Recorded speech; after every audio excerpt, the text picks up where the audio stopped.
Yo, what is up Indonesia? Welcome back to my channel, tentunya di frekuensi 90 bersama gue Felix, si podcaster paling ocol abad ini.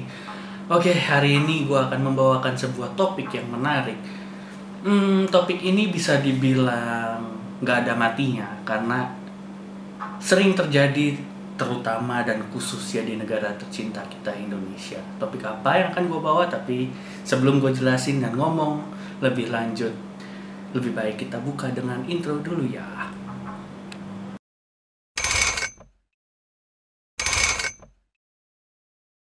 Oke, dan topik hari ini gue akan menjelaskan kepada kalian semua tentang berita hoax. Tapi bukan berita hoax yang gue pengen sampaikan kepada kalian, melainkan penjelasannya tentang apa sih itu hoax, apa sih tujuannya, apa sih ciri-cirinya, bagaimana sih pencegahannya, dan contoh-contoh yang sudah terjadi, dan data-data akurat tentang berita hoax di Indonesia per awal tahun ini, tentunya dari kutipan-kutipan sumber informasi yang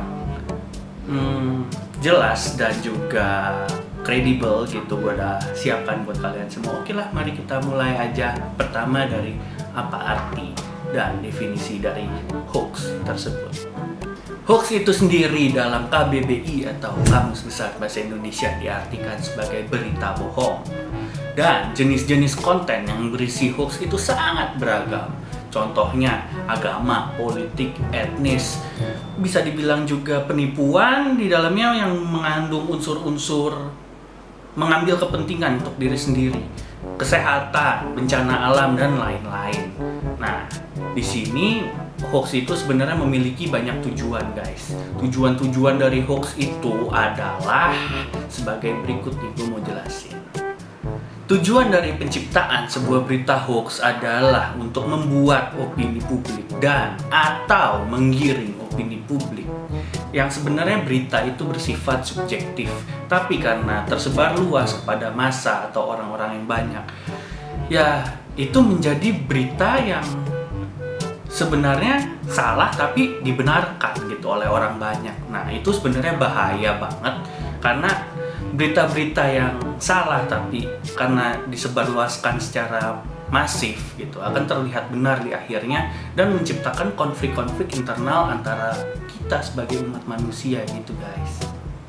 Sebenarnya pembuatan atau penciptaan berita hoax ini sudah terjadi agak lama dan cenderung sudah lama di seluruh dunia ini, guys. Nah, gue mengambil contoh nih sebuah tokoh waktu zamannya Perang Dunia Kedua. Pasti kalau Perang Dunia Kedua kita identik dengan Nazi dan sang Führer yaitu Adolf Hitler. Nah, si Adolf Hitler ini memiliki seorang tangan kanan yang bernama Joseph Goebbels. Itu pada tahun 1924 ia bergabung resmi ke Partai Nazi dan dijadikan oleh Hitler ini sebagai posisi kunci sebagai menteri propaganda Nazi. Nah, sebagai seorang propagandanis gitu, si Goebbels ini banyak disegani oleh ilmuwan-ilmuwan pada zamannya. Dia dianggap sebagai pelopor dan pengembang teknik propaganda modern pada saat itu. Teknik jitu hasil kepiawaiannya diberi nama big lie atau kebohongan besar. Nah, prinsip dari teknik itu sebenarnya simpel. Prinsipnya adalah menyebarluaskan berita bohong melalui media massa sebanyak mungkin dan sesering mungkin hingga kemudian kebohongan tersebut dianggap sebagai suatu kebenaran. Nah, kalian dari orang ini, dari tokoh ini, kalian bisa lihat apa yang terjadi kalau sebuah kebohongan diteruskan dan disebarluaskan sesering mungkin, sebanyak mungkin. Apa yang terjadi pada saat itu? Terjadilah sebuah hal yang dinamakan Perang Dunia Kedua. Jadi itu sangat-sangat vital ya, guys, dan sangat-sangat berbahaya.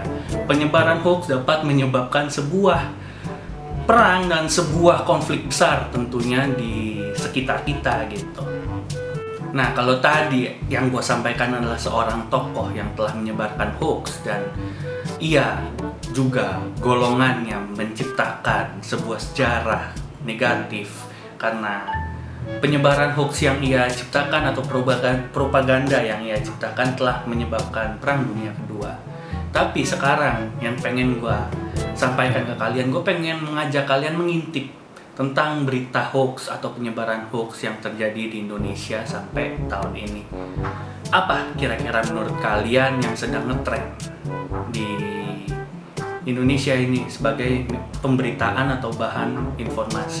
Kita ambil contoh ya, kita ambil contoh COVID-19 dan proses vaksinasi. Menurut Kementerian Komunikasi dan Informatika atau Kemkominfo, telah melakukan pemantauan di ruang digital terkait hoax COVID-19 hingga 30 Januari 2021. Sudah ditemukan sebanyak 1.396 isu hoax mengenai COVID-19 dan 92 berita palsu terkait isu vaksin. Nah, berita ini atau kutipan ini gue ambil dari sindonews.com. Nah, kalau berdasarkan kutipan tadi gitu, bagaimana menurut kalian? Kalau menurut gue pribadi gitu, ini opini gue pribadi ya, penyebaran berita hoax tentang COVID-19 dan proses vaksinasi ya dapat membuat banyak orang ragu ntar. Menurut gue gitu, menurut gue bakalan orang-orang tuh nanti berpikiran jangan vaksin karena vaksinnya masih belum jelas begini begitu. Jangan-jangan COVID ini cuman akal-akalannya elit global atau bagaimana begini begitu atau COVID ini nggak nyata. Nah, bayangkan guys, COVID itu tuh nyata, itu tuh sudah pandemi seluruh dunia ini. Kalau masih sampai ada orang yang hari ini bilang COVID itu nggak nyata, ya berarti kalian itu bukan baca berita dan nonton berita gitu. Kalian cuma baca dan menyaksikan hoax yang bertebaran di sekeliling kalian selama hampir 1 tahun lebih ini. Begitu aja sih kalau menurut gua guys. Nah, makanya bagi kalian yang mungkin masih berpikiran seperti itu, tapi gue pribadi lagi nih, balik lagi gue pribadi sih yakin kalau orang Indonesia itu pintar-pintar dan cerdas-cerdas. Karena ya gue pikir sekarang udah bukan zamannya kayak dulu lagi gitu loh. Memang mendapatkan informasi atau menginformasikan sesuatu itu sekarang jatuhnya lebih cepat daripada zaman dulu. Tapi gue yakin lah kalian itu masih banyak juga yang berpikiran satu frekuensi gitu sama opini gue tadi. Makanya gue pengen kasih tahu dan menginformasikan kepada kalian bagaimana sih ciri-ciri berita hoax gitu. Nah, makanya nih kalian saksikan ya. Pertama ciri-ciri hoax yang harus dikenali itu periksa faktanya dulu guys. Periksa faktanya tuh maksudnya sebelum kalian menyebarkan sebuah berita, kalian pasti harus baca dulu gitu. Nah, baca dulu, kalian harus perhatikan berita itu dari mana, siapa sumbernya, apakah ada institusi resmi di dalamnya yang berbicara seperti itu atau menyampaikan sebuah berita. Nah, kalau berita tersebut hanya bersifat manipulatif atau provokatif gitu, lebih baik ya kalian jangan sebarkan. Tapi kalau kalian sudah terlanjur dapat beritanya, ya sudah disimpan saja karena penyebarannya itu sangat-sangat cepat. Dan kalau kalian hanya membaca saja gitu dan kalian sudah tahu nih ciri-cirinya kalau ini berita hoax gitu ya, kalian cukup simpan dan kalian sudah membantu orang-orang lain dari ancaman berita hoax guys.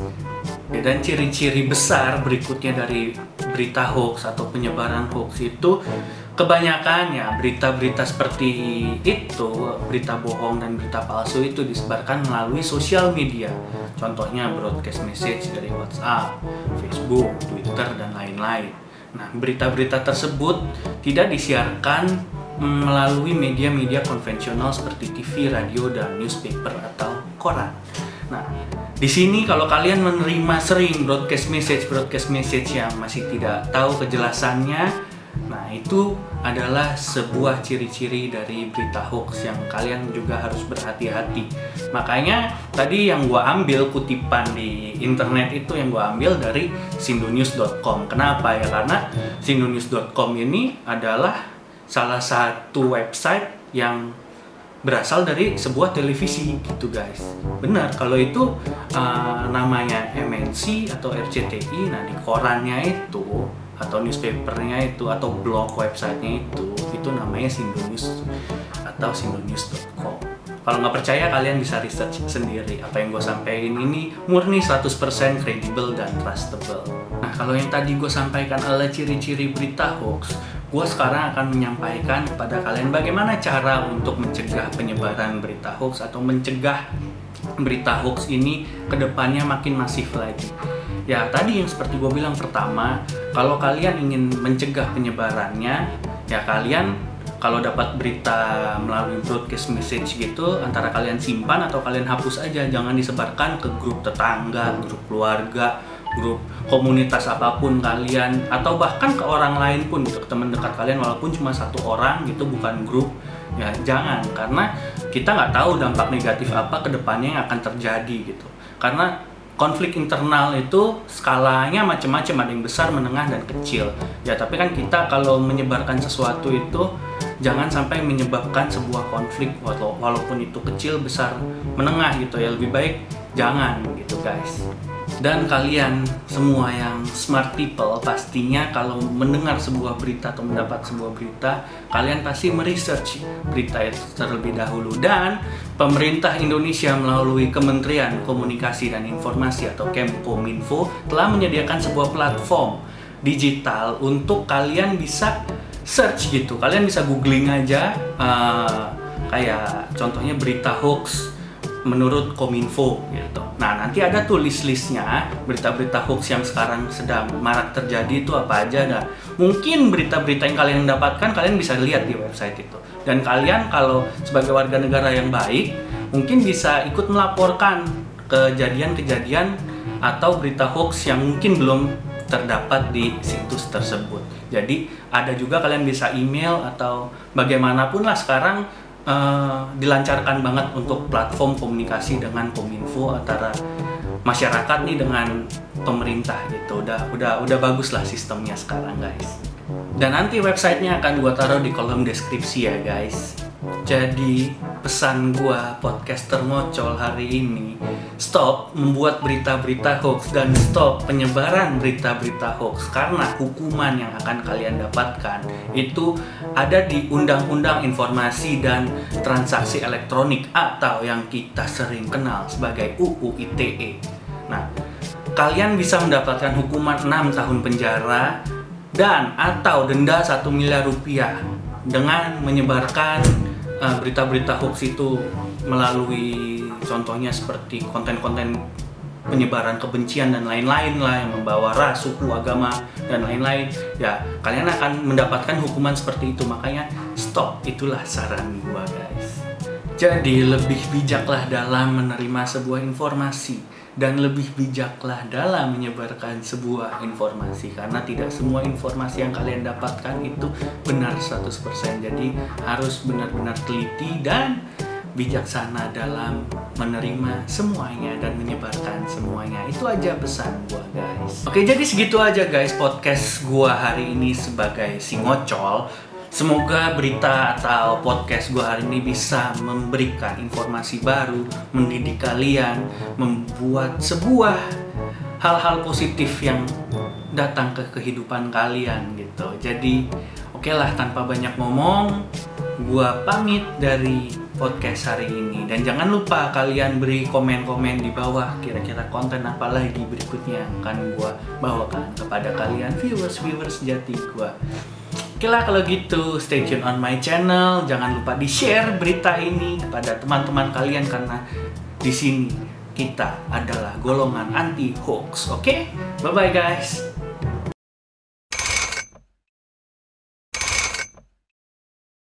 Dan bukan si ngocol namanya kalau nggak muncul lagi after closing. Jadi di sini yang gue ingin sampaikan berhubungan dengan berita-berita dan informasi yang gue sampaikan tadi.